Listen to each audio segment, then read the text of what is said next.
Following Dharma talks, people often ask about some very difficult issue that keeps coming up in their practice. It's common for people to ask about recurring experiences of sadness, grief, anxiety, anger, and other emotional issues. In listening to this question recently, I wrote to Jeff, wondering if together it might be helpful to reflect on this issue and record something to provide support, encouragement, and guidance. What follows here is not an academic foray into the topic, and it's not intended to be comprehensive. While much has been written on the topic of emotional distress, psychotherapy, and Zen practice, what I will share here is simply some observations from my own experience. The first question I would like to turn to is, how can Zen practice assist in working through emotional difficulty? We don't need to sit Zazin for very long to discover emotional struggle. The great value of Zen practice is in creating the space to recognize this for what it is and to discover it is inescapable. To accept our struggles for what they are requires honesty and courage. To seek help requires humility. To sensitively care for and respond requires clarity. Discernment can assist in making wise choices about who might best help in a particular situation. Humility, courage, honesty, clarity, discernment are qualities cultivated through daily Zen practice. The discipline and diligence refined through daily Zazen is also required if we do find ourselves needing to listen to therapeutic advice and engaging with the processes of psychological care. Out of this discipline, we cultivate the skills of restraint and refraining from. We also cultivate embodiment, mindfulness, curiosity, stillness, and insight. These skills are equally applicable on and off our cushions and are highly relevant to emotional healing. The other thing that is fostered through Zen practice is self-compassion. Self-compassion is essential in turning towards our own emotional pain and is necessary for true compassion for all beings. Zen practice requires that we stop running away and instead face and fully experience our pain. And as we see to the very bottom of this, we see reality as it is. Even though we start to know our difficulties more clearly, we also see that there are moments of great joy, peace, ease, and calm. And through Zazen, we start to see through the suffering self. So, how does working through emotional distress or seeking assistance or responding sensitively to our emotional needs or engaging in therapy, how can any of this assist in our spiritual journey? Turning towards emotional difficulty is an invaluable part of spiritual practice. For example, in talking to a friend or in seeking professional assistance, we turn towards our difficulties and carefully examine them. This can help us to find a sense of acceptance. And sometimes we discover that a light does need to be shone into dark places. Being still rather than habitually running away from our issues can be helped with the compassionate support of others. Through the processes of accepting help and doing what is required to bring healing, many skillful qualities are cultivated, such as patience, tolerance, gentleness, curiosity, equanimity, and forgiveness. Therapeutic support can also help to gently erode ignorance, pride and selfishness, narcissism, the comparing mind, hatred, anger, and so on. Taken together, the qualities that come out of talking to a good friend, confessing or seeking professional care are not different to those required along any serious spiritual path. In exactly all of the emotional messiness emerges a gratitude and an awakening to the great compassion at the source of it all. When might professional assistance be required to work through emotional distress? While serious spiritual practice is undoubtedly invaluable, some practical day-to-day issues can require specific assistance. Attachment trauma throughout human development, such as neglect and abuse, including emotional, physical, sexual, and religious, can lead to people struggling with even the basics needed for spiritual practice. Zen practice requires enough trust in others to listen to good guidance, enough of a sense of worthiness to even get started, and some capacity for discernment about the appropriateness of a particular teacher or group. For some people, there is a deeply ingrained sense of being flawed, unlovable, and unworthy. And in this case, professional assistance can be essential to provide enough healing, freedom, and strength to start or continue along the path. It is also important to recognise that woundedness that has arisen within relationships often requires a supportive and safe relationship to heal, and sometimes a therapeutic relationship is the only way to do this. There are also a number of practical skills that sometimes need to be specifically taught and learnt. Examples of this might include communication skills, conflict resolution, self-care skills, and boundary setting. Sometimes support is required to clarify our genuine human needs or to develop the capacity to appreciate the emotional cues and feelings of other people. To understand the causes and conditions of some of our most entrenched and harmful patterns or reactions, and then actually stop doing them, can require specific skills. Sometimes what is needed is to erode the inner critic, to explore a compulsive need for external approval, to notice our comparing mind, or to learn to feel what various emotions feel like within our body.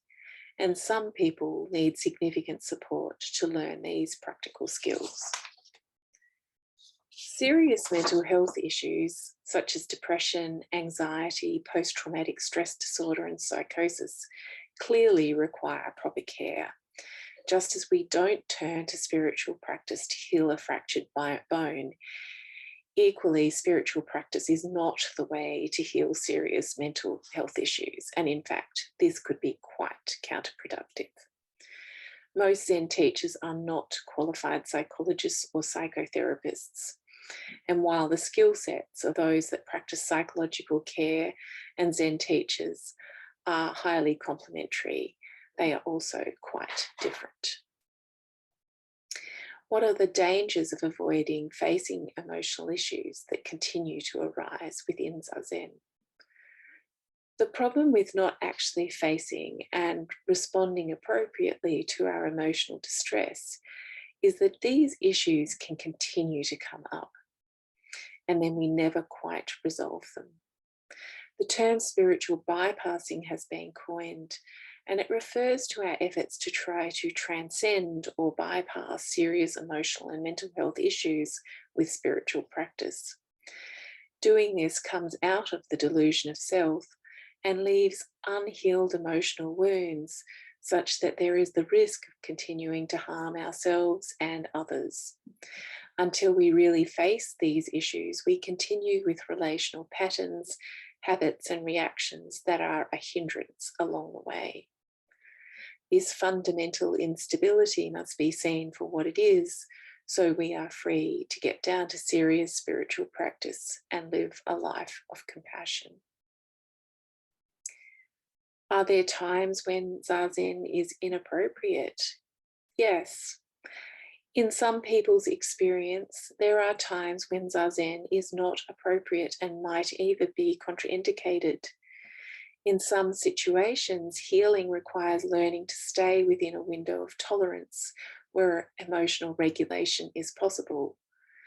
For some people, Zazen is incompatible with this window of tolerance. For those who wish to continue Zen practice in this situation, this can require great delicacy.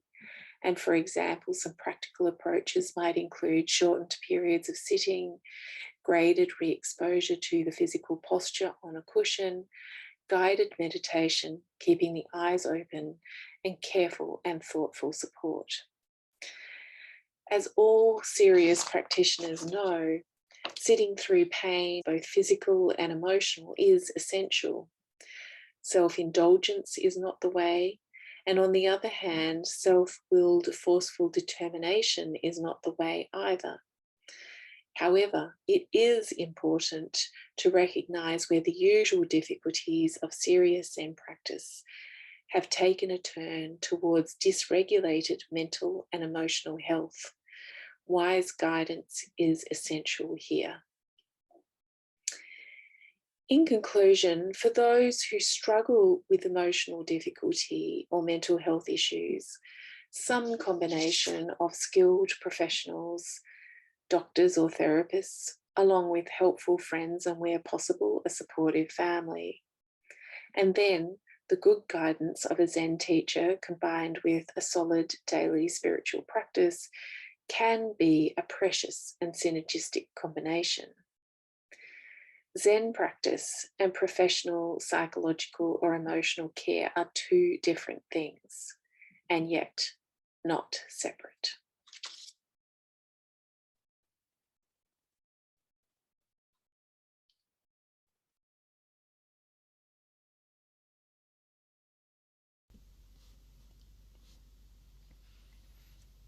Welcome everybody. Leonie has raised an important issue for us, which gives us our topic for today, which is how we work through difficult emotions or experiences in our Zen practice. We're going to hear from Leonie and a range of long-term practitioners who are also therapists, Louis, Tina, Marcus and myself. And of course we'll hear from our long-term Zen teacher, Jeff Shaw. So without further ado, I'll hand over to Leonie. Just as a process thing, we'll take one or two questions or comments after each speaker, and if you could keep your comments brief because there's more speakers than usual today, and hopefully there'll be more time at the end for discussion. Okay, over to you, Leonie. Thank you very much, Jeff. Many of us are drawn to serious spiritual practice precisely because we are deeply troubled. And when we stop running, we find ourselves in the midst of the flames of our own anguish. Around 3,000 years ago, a poet and songwriter had this to say, and I quote, my God, why have you forsaken me? Why are you so far from saving me, so far from my cries of anguish? My God, I cry out by day, but you do not answer, and by night, but I find no rest, unquote.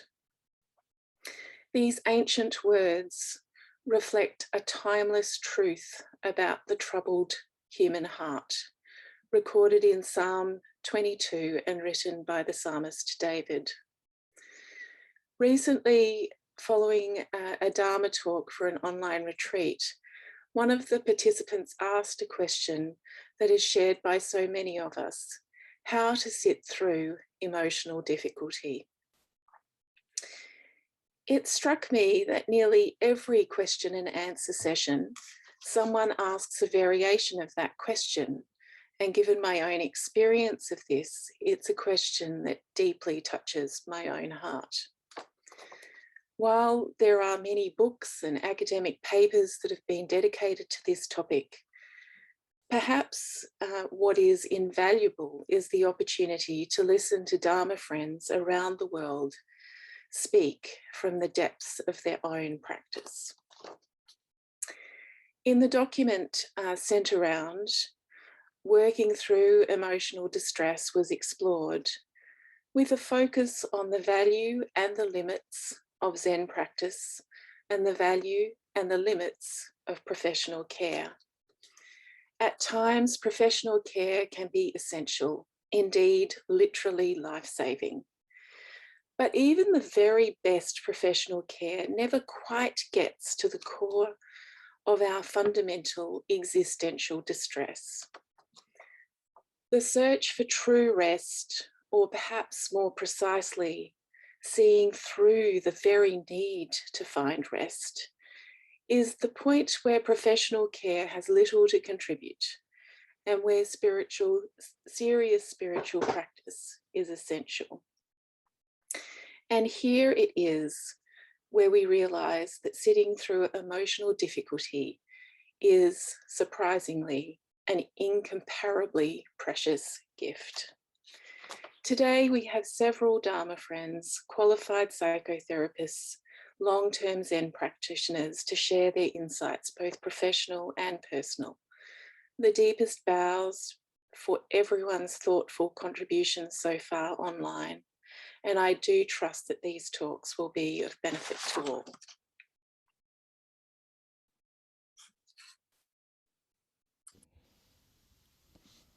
Thank you, Leonie. So we'll just take a moment for any immediate thoughts or questions that come up. If you could just raise your hand.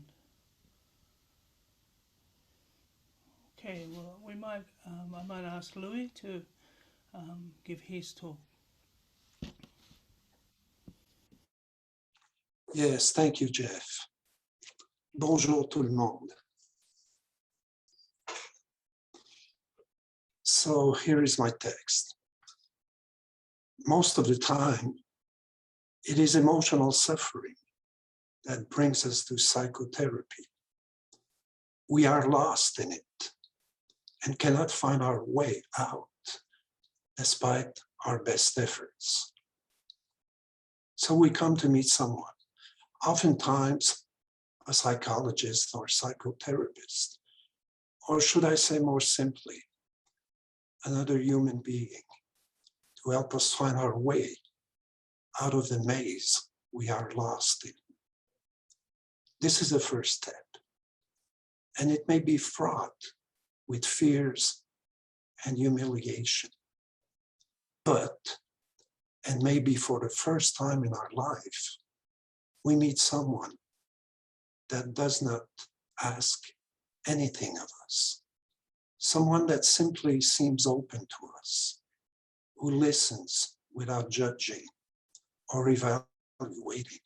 Someone who opens a sort of safe space where we can take our first few steps in the exploration of this suffering self that we bring with us, and that reveals itself through the words that we speak and stories that we tell. Emotional suffering is almost always accompanied by a lack of self-acceptance. And when it is not linked to any specific trauma, it largely stems from the irrational and unnecessary demands that we put on ourselves, others, and the world. I have seen this in my professional work as a therapist, but I've mostly and much more truly learned it from my own personal experience. We cannot avoid the pain of life, but we truly are able to avoid much of the suffering that we add to it because of our inflexible demands. Meeting someone who does not demand anything from us and who accepts us as we are, one can set down the load for a while, unburden oneself.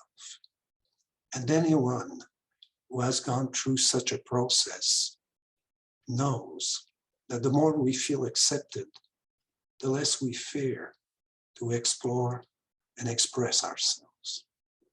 We become more and more able to incorporate into our self-image aspects of ourselves, which we formerly would have rejected, judged severely, or simply denied.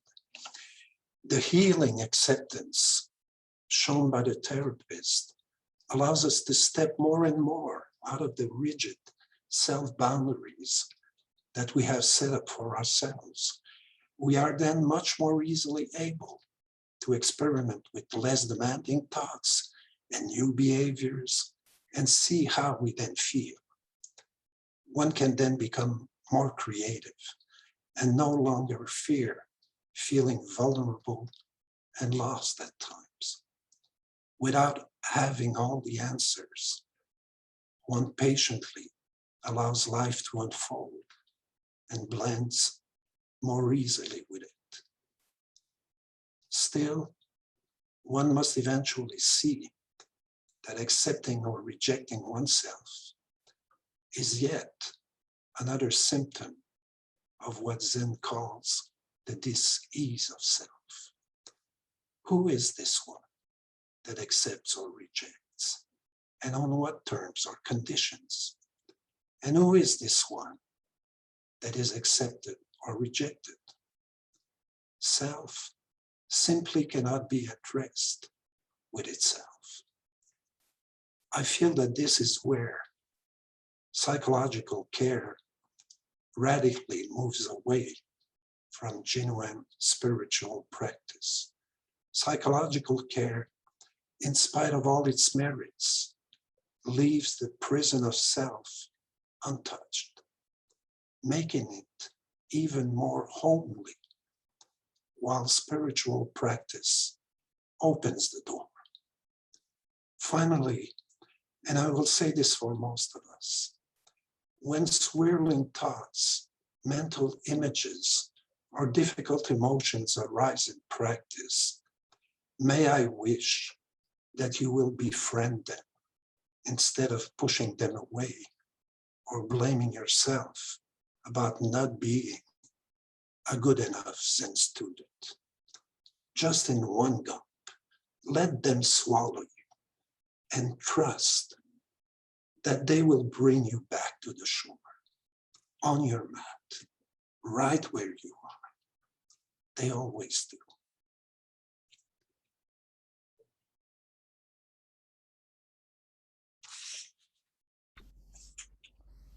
Thank you, Louis. Okay, we'll just see if there are any comments or questions.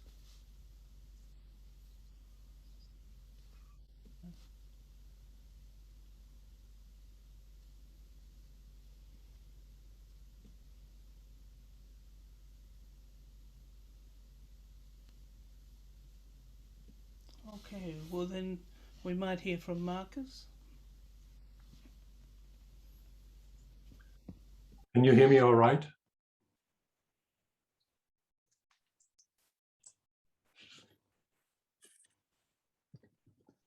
Well, first of all, a big hello.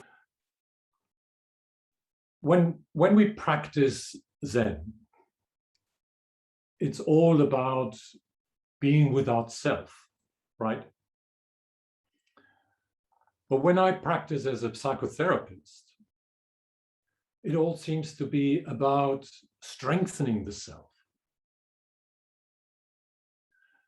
Now, are we talking about the same kind of self here?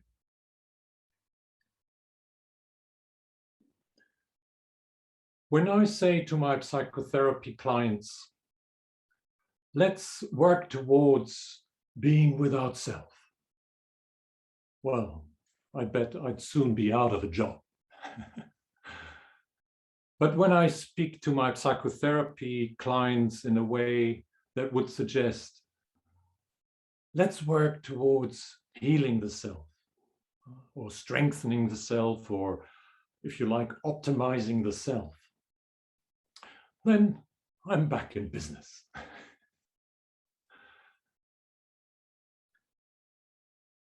Many of us will have started on the Zen path by somehow seeking a form of self-optimization.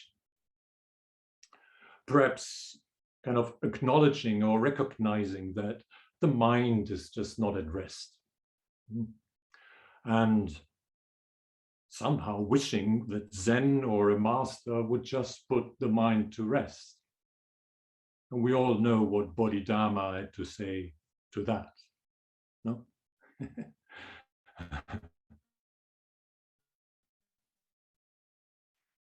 We've studied it. It took me a long time to recognize that there's a difference between awakening and the growing up as a human being.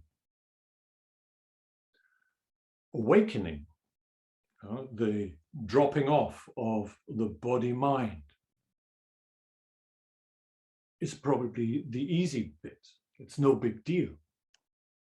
I think it was Hakuin who said, awakening is as easy as picking up a piece of dust from the ground. Easy. It can happen fairly early on the Zen path, and it does not even have to be the Zen path. But awakening by itself does not automatically lead to a maturing or a growing up as a human being. Having said that, awakening does lead to a recognition that there is more space, more room, an openness that would just allow that maturing to happen more easily through thorough processing and integrating. So when we sit on our cushion and again we get stuck, and I'm not talking about that stuckness, that good stuckness that we might experience during koan practice. No, that stuckness that kind of pulls us down consistently over a long period of time. Tears flowing again and again, non-stop. Or anxiety continuously kind of taking over our practice. Well, these are important moments that we should give some real important attention to, looking at it carefully, looking at it in terms of the body and mind, what's going on in the body as well.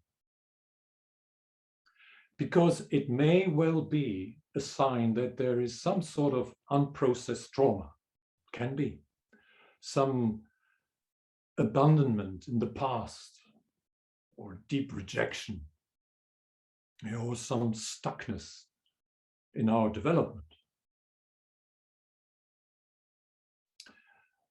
The question that arises then in practice is meditation enough to deal with that? I would like to offer a little bit from my own journey. Almost a year and a half ago, I thought I was riding on a wonderful wave of some koan practice. Really nice. Then, out of the blue, I received this email from my brother, in which he was raking up some really old stuff, some stuff from the past that happened in our family of origin. Well, it was quite a disturbing email. Without going into detail, I first put my psychotherapist hat on and was asking, what the heck is wrong with him? Yeah, he must be off his trolley, as they say in England. some diagnosis thinking kicked in. I was then speaking to some friends, and one psychotherapist friend very helpfully kind of reframed it for me and said, you know what, Marcus, this is just shit stirring. Well, it certainly stirred up a lot of emotions in me, a whole bucket full of mixed emotions. In the end, it just got to me. So, decades of Zen practice, koan practice, out of the window. Zero samadhi or anything like that. All there was a huge amount of anger, deep sadness, confusion, even hate, which I would never expect, but it was right there. Endless thoughts going round and round in circles. You know, why now? What's wrong? How did that happen? Digging in the past, that sort of stuff, ruminating. And here I was, a highly qualified psychotherapist, expert in family therapy, expert in mindfulness-based cognitive therapy, trained up to the hoots, gone out of the window.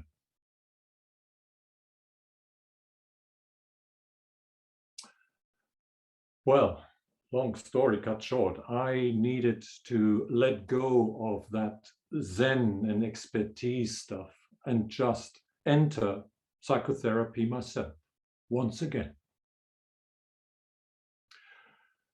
That was a tremendously humbling step for me to take. But it was precisely what it took. Some sessions with a very kind, deeply listening, trustworthy, and accepting therapist who could help me to see those blind spots of mine. And then, in turn, I was able to let go and drop this more easily during Zazin. And eventually turning it all back to the source. One of Leonie's many gems in her text says, turning towards emotional difficulties is an invaluable part of serious spiritual practice, as it supports awakening to the great compassion at the source of it all. End of quote. So sometimes psychotherapy can be just the right tool to turn towards, the difficult, sticky material, and then helping us to mature as human beings. Ultimately, it's in the service of living freely from that source that Leonie is talking about. That source that's always been there, we know. So fundamentally, it's no big deal. It's just there. And by the way, I'm no longer riding on that wave of koan practice. Nowadays, it's much more like a free dive, I find. So thank you.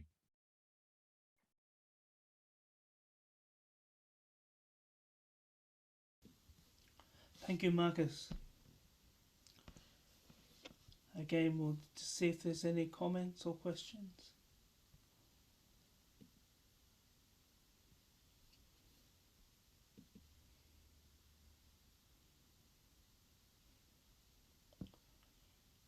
In that case, I'll hand over to Tina. So greetings from the USA. Thank you for inviting me. And I'm just going to add a little bit of my own story to what everybody else has given. It's been a beautiful, beautiful session. So thank you, Leonie, for, inviting us to explore this. So while my 26-year-old first husband, Larry, was going through the dying process with cancer, I was at Catholic University getting my master's to become a psychotherapist. So I had been a practicing Catholic from the beginning and had a fairly open spiritual life. That was helpful for me.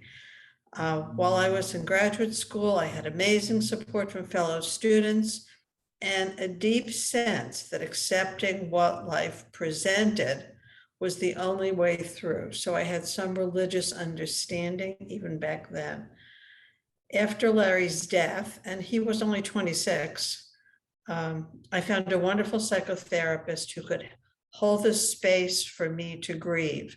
So as we've talked about, when something comes up and it's just hard to be with it, having a psychotherapist, accepting, working through, holding the space is invaluable, no question about it. Several years later, I began a Zazin practice and joined a Sangha. At first, Zazin was painful, both physically and emotionally. I was caught off guard and literally blindsided by my own thoughts and feelings. So these blind spots that we have,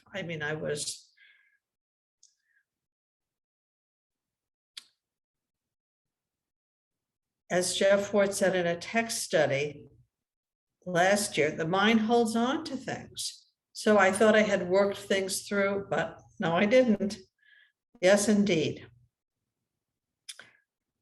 So thinking I had worked through much of Larry's death, I was willing to work through this, but then scenes of my father's death when I was 15 played out over and over again. And at some point I couldn't even tell the difference. It was very odd because I hadn't finished working through my father's death, and then I had to work through my husband's death. But the Zazen, the opening of that, was very helpful and very important. I had wise Sangha friends, and I was now a practicing psychotherapist myself. I dove into Buddhist psychology and continued a strong sitting practice. 11 years ago, I sold my house and spent 2 months at the Hermitage, as well as going to being without self retreats in Europe, Hungary, and the States. So basically I took 4 months off as a sabbatical and just dove into a religious practice. I was just going to do this. My habitual ways of being, creating how self-centered I wanted things to go became crystal clear. I took heart to Jeff Shore's constant question, where are you coming from? Where are you coming from? Leonie's paper covers in insightful detail what the limits of both psychotherapy and Zen practice are and how to discern what is useful when. I'm still a practicing psychotherapist. If appropriate, I introduce clients to meditative techniques and practices. I'm there as they open up, accepting, helping them work through difficulties and become more realistic about the way forward. Sometimes they have serious mental illness they must learn to manage and accept. Sometimes a bitter pill. When I was helping to organize our Being Without Self retreats in the States, the intersection of psychological concerns and genuine spiritual practice became muddy at times. On occasion, folks encountered difficult material. Emotions, regrets, yes, even memories of abuse. How best to allow them the space during a retreat to get to the end of themselves was tricky. So to end, sometimes the support of Dharma friends is quite enough. Other times, professional help with a trained counselor is needed. As I see it, in the end, the journey is ours alone to complete. Thank you. Thank you, Tina. Again, at this point, if there's any comments or questions.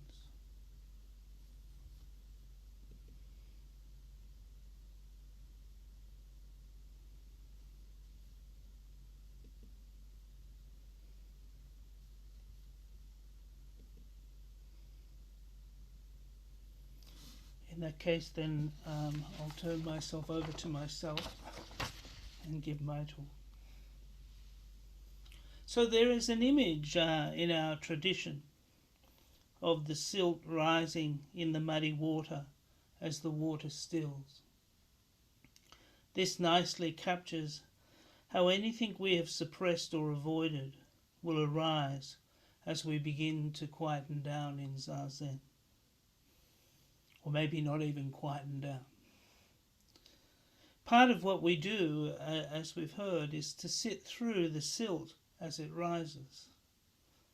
As Chan Master Hongji put it, facing everything, let go and attain stability. Stay with that as just that. Stay with this as just this. But Leone raises the question about when the integrity of the mind-body system is threatened. What then?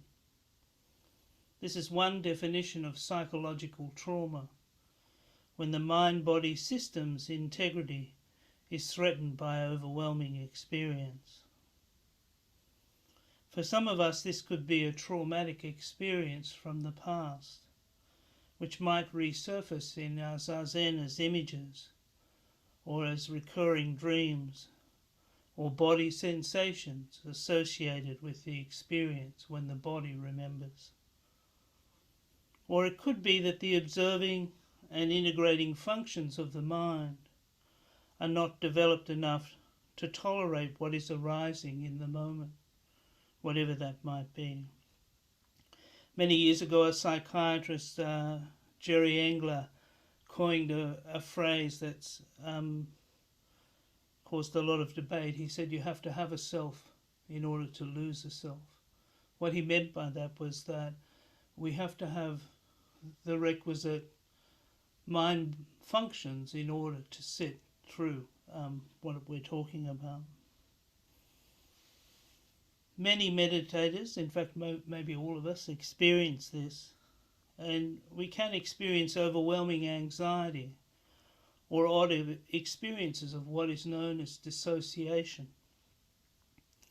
This term dissociation means feeling unreal in a disturbing way, seeing the body from the outside, blanking out, having one part of the body feel very large or very small, and so on.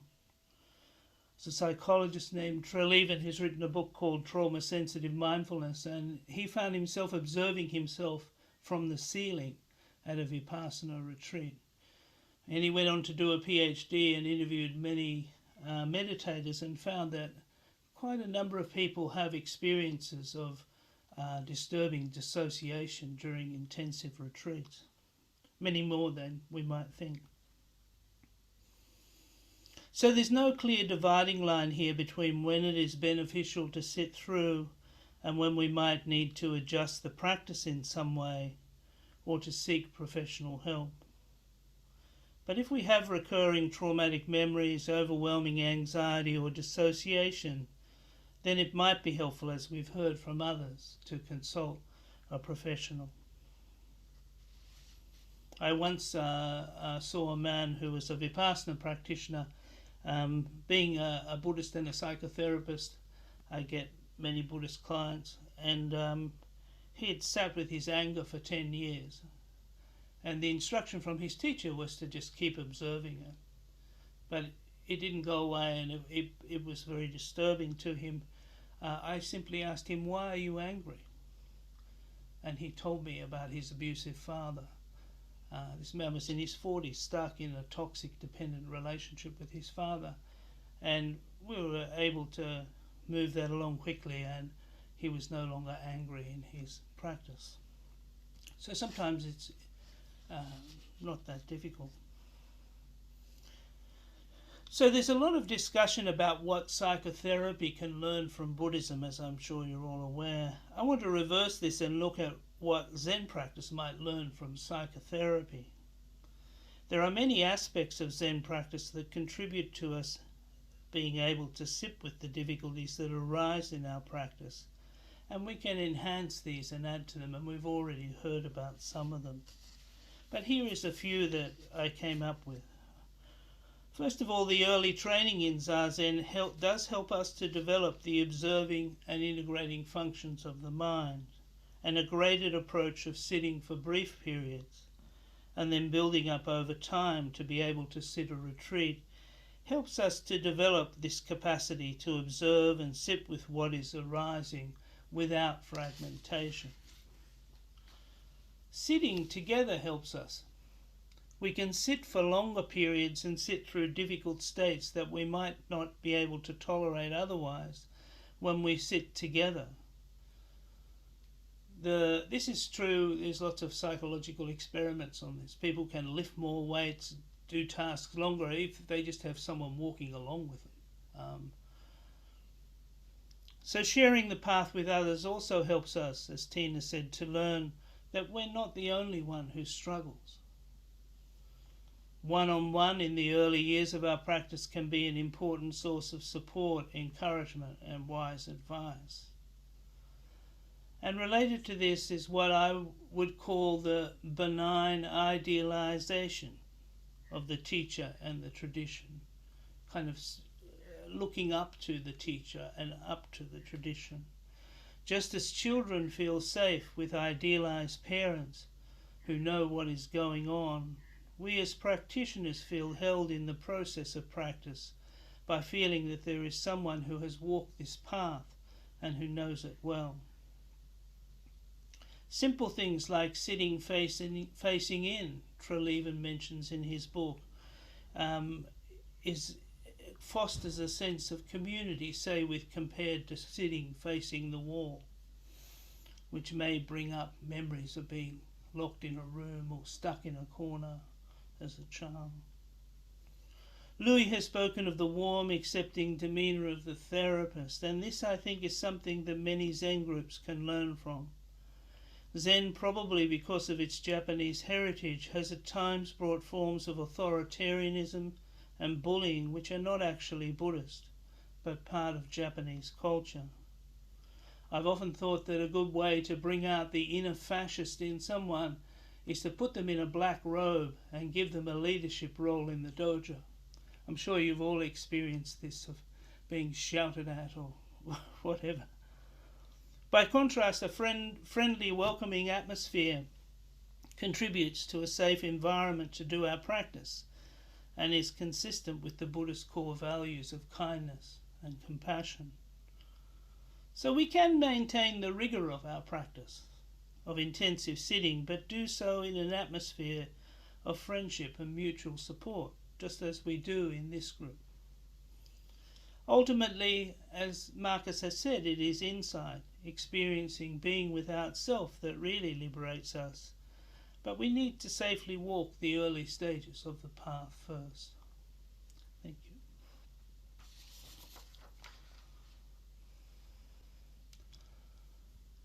So we're going to hear from Jeff in a moment, but if there's any comments that are questions for any of the speakers. Andrew. Hi, everybody. Thank you all for your contributions and comments. I just have one thing that Louis mentioned briefly, and I think you've all touched on, and something that I found personally helpful when dealing with a lot of sort of fear and anxiety that arose, especially early on, was this sort of sense of trust.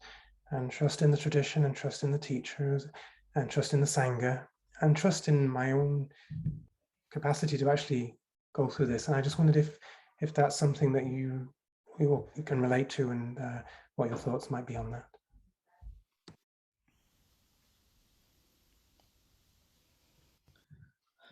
Yes, just briefly from me, I think that's very important, and it's what part of what I was pointing to about idealizing the teacher and the tradition. That can lead to problems, as we all know, but you know, but it also has a kind of a positive side to it. Tina. So, okay, so I'll get real personal here.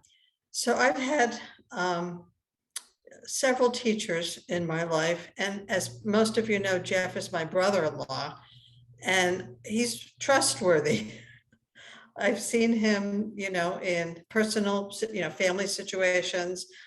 We've done retreats together, and part of how I could further along my Zen practice was trusting him, trusting how the Sangha developed, trusting the maturity of all, you know, of what Jeff Ward said, warmness, openness, being there for people.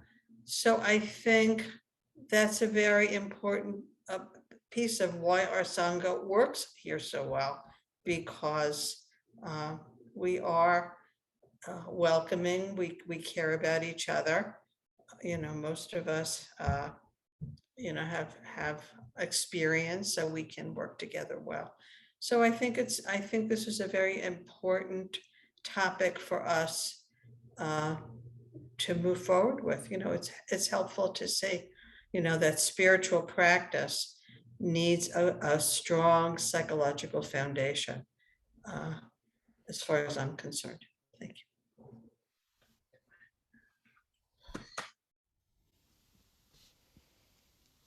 Alan.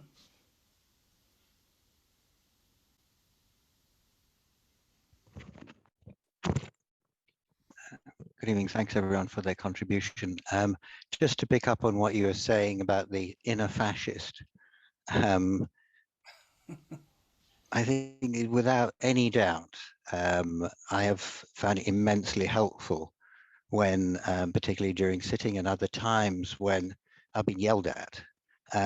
What it does is that it's that delusion of self that's just taken off, and it needs a short, sharp shock to pull you back once again and bring you back into this moment. And I know people can get very much the wrong idea of what Zen is about, but there is no doubt about it. Unless someone is prepared to deliver that to you, then you just end up in long spirals. And I had this experience of very early on in the practice when I had a patient with me, and she was too frightened to go through a procedure that she needed. And I would, you know, being really nice and talking gently and so on and explaining, and she just wouldn't do it. And I just got fed up and I just lost it and I shouted at her. And she turned to me and said, okay, let's do it. So that short, sharp shock sometimes is extremely helpful. Thank you.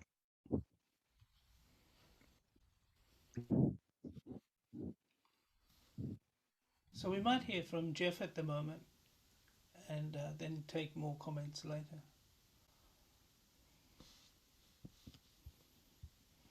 Can you hear me okay?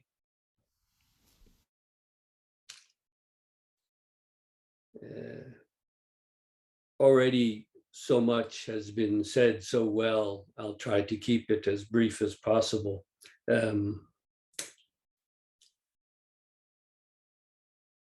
As we develop as human beings, this kind of clear, sharp, acute awareness of our own destructive tendencies, for example, the ego self's literally self-destructive nature, to see that we are, as a self, inevitably divided, separated from ourselves, others, the world.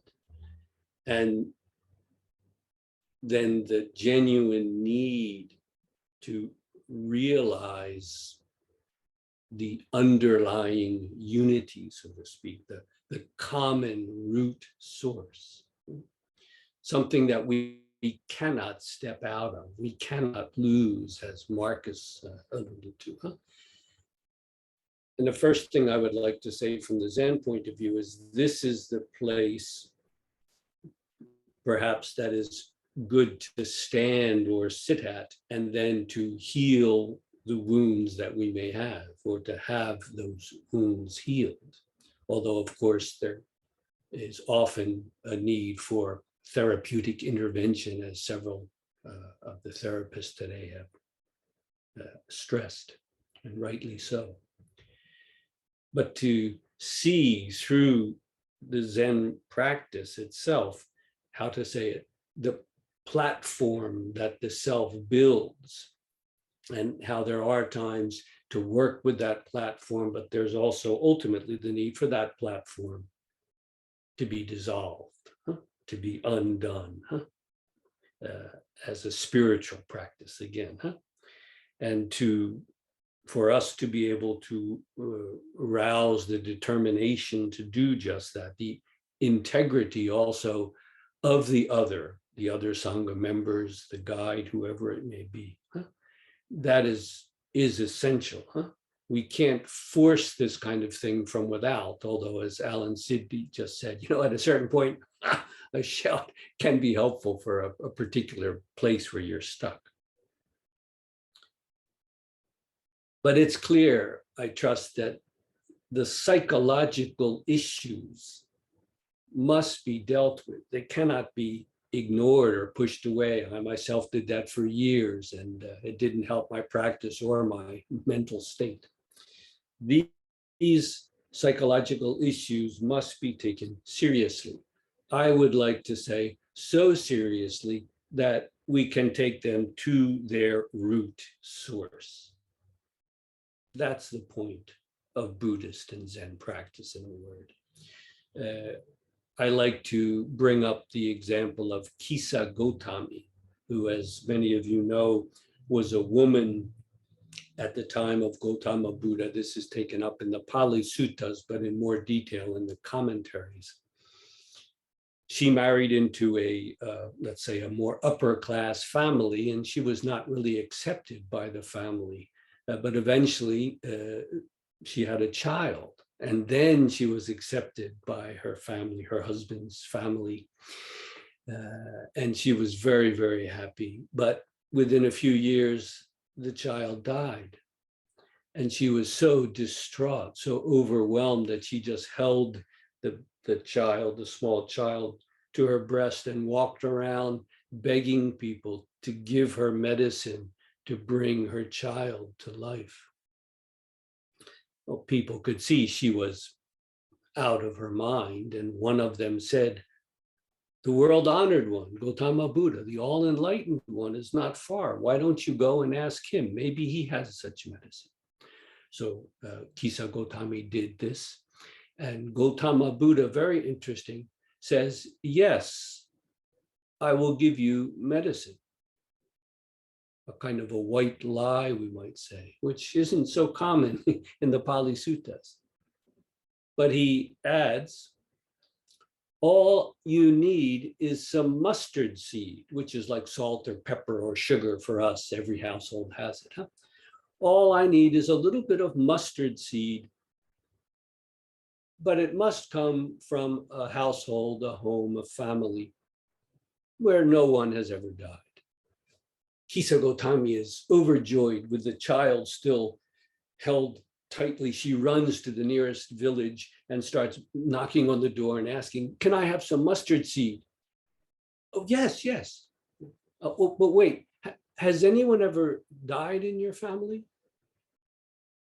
And now, of course, she has to listen. "Well, yes, actually last year, my grandmother, and a few months ago, my aunt, and so on.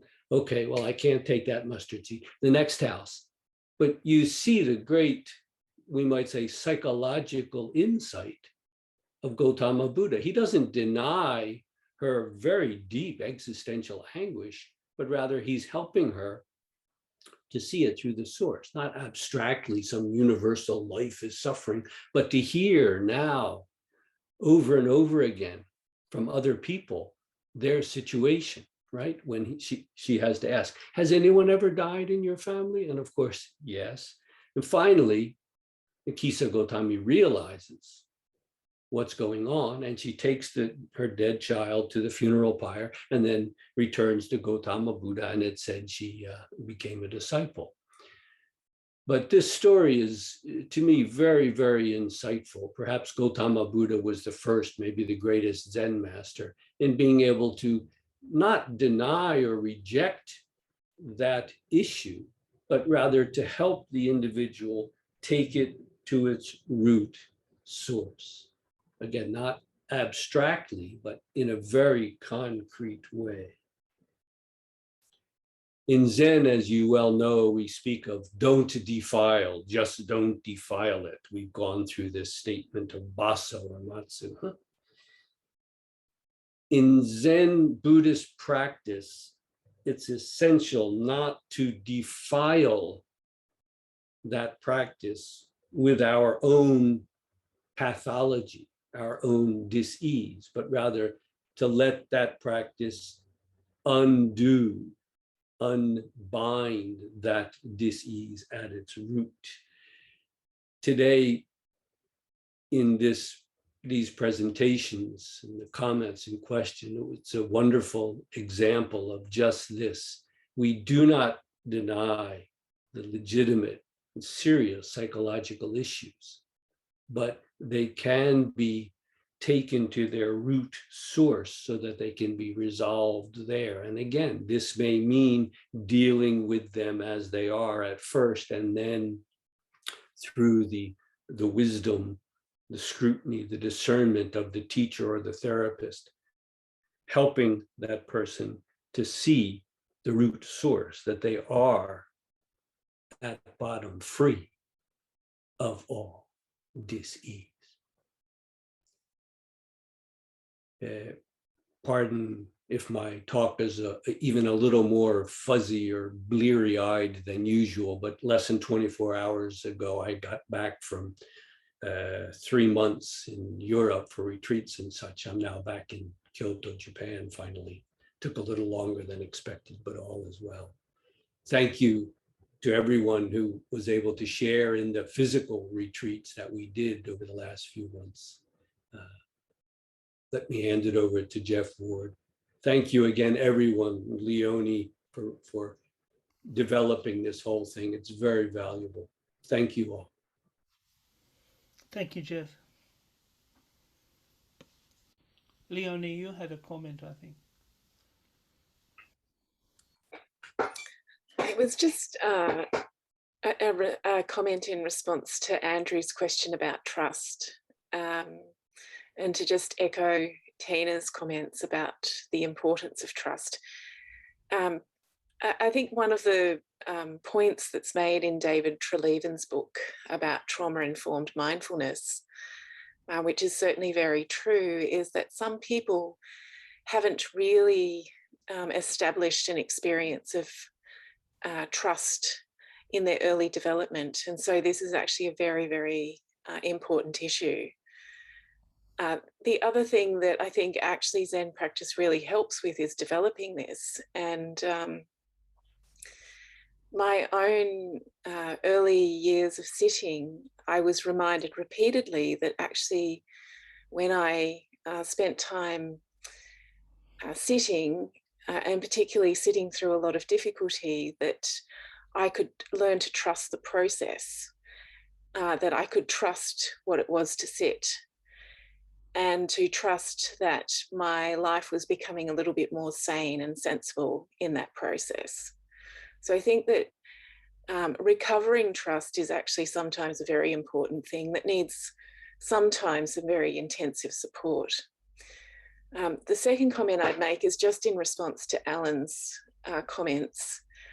And I do think that this is quite variable, but that there are people who've had experiences of such profound domestic violence and so forth, that shouts and hits and so forth are actually quite triggering. And so a great deal of care needs to be taken with the fascists that potentially roam around. Thank you. Thank you, Leonie.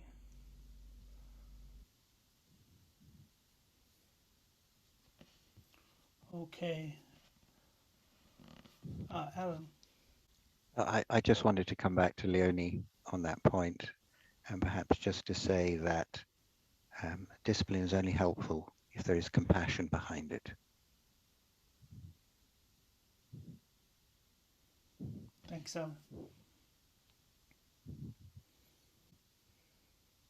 Okay, I want to thank all the presenters and everyone who spoke.